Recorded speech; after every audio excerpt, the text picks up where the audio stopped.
So we know that since the financial crisis, Wall Street has kind of been enemy number one in Washington, D.C. But guess what? Silicon Valley may soon grab that spot. It all depends, though, on the outcome of next week's midterm election. Charlie Gasparino with a list.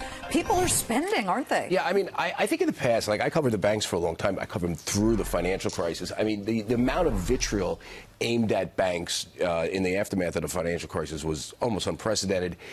The only thing that's coming close to that is what's going on in Congress against Silicon Valley, the big tech companies, and particularly Facebook. And if you're going to talk about one potential existential worry, if you're a shareholder of any of the FANG stocks, it's got to be regulation. I don't think they're going to go out there and break them up, but they're definitely facing heightened regulation. The left, the progressives, the Elizabeth Warrens, the Maxine Waters, they don't like them because they think, well, they invade our privacy. They know too much. They're too big. President Trump said the same thing about Amazon. And conservatives don't like them. Why is that? Because they're liberally biased. So they're getting it from all ends, and they know it. And they know the midterms could have, if the Dems control Congress, generally Republicans don't push for more regulation. If the Dems control Congress, which it looks like, I'm not saying they are, but it looks like you're going to have the Democrats controlling at least the House. Republicans will keep the Senate. They could face some rocky sledding. Unless you bring out the money shaker with salt. Right, and that's what they're doing now. I mean, if you look at the money they've been spending, it's tremendous. Employees have given record contributions, but more than that, it's the lobbying. I mean, they've been lobbying more now than ever before. Facebook spent $21.3 million in lobby in 2016. Wait. Say that again. Can we put that up on the screen? Wow. We should have it. We have banners. I'm reading banners here. $21.3 million in 2017 and 2018, more than ever before. I mean, the lobbying with Facebook, Amazon, Google, even Twitter. We crunched the numbers. It's more now than it's ever been. So they know they're in the regulatory crosshairs. And listen, this is not really a political story, I will say. And here's why I'm saying it. They face regulation. These stocks are starting to trade funky lately. I think one of the reasons why, obviously, maybe overbought. That's one thing.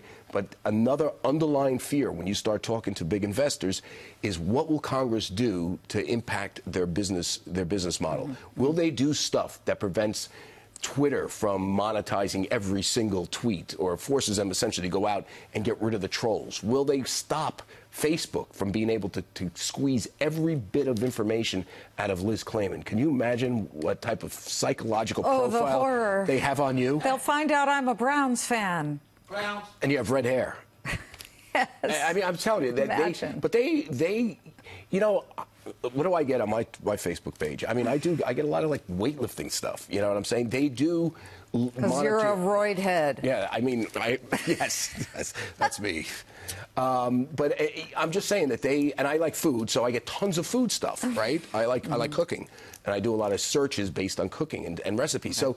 So there could be a movement in Congress, and then they target ads to you, right? That's what makes them so powerful. They can target Liz Clayman. They know that you like. I like chocolate. And can I just make a point on this Halloween? And this is. Do we have a soapbox? I'm going to stand on it. This is a fun size. It's a fun size Snicker. There is nothing fun about this. This, however, the bigger one, is fun. And fun is not an adjective, I know that. But why did they call this fun? Why are you, destroying my very serious hit with this? I got distracted by chocolate. No, but see, they know that you could be distracted by chocolate. So they will bombard you with ads. And Maxine Waters, who might take over the Financial Services Committee, will maybe prevent that. Okay. By the way, I want to give a shout out to Bloomberg News. They did something that I can't believe. We get ripped off by everybody here at Fox Business, as you know. It was hard being number two. They gave me credit for my Maxine Waters story about how Wall Street is and Maxine Waters good peeps they work together. If Maxine you can takes tell over the rest of this to me Committee. in the break. Come on, you want to hear news? We'll be right back. You want fact or fantasy?